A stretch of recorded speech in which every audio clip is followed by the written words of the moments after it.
Even though none of the current players have played against Michigan State, they know the history, the rivalry. It's one of those games in the Big Ten that really represents what the Big Ten is all about, kind of that big physical mentality.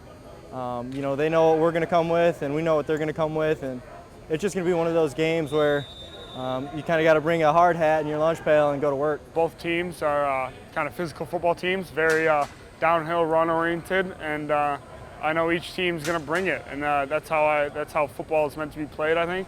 The last 7 meetings between the Badgers and Spartans have been decided by an average of 4.9 points. That's a possession, or maybe an extra possession.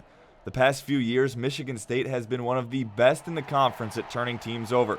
The Badgers forced 5 turnovers in their first 2 games this season, but none against Georgia State.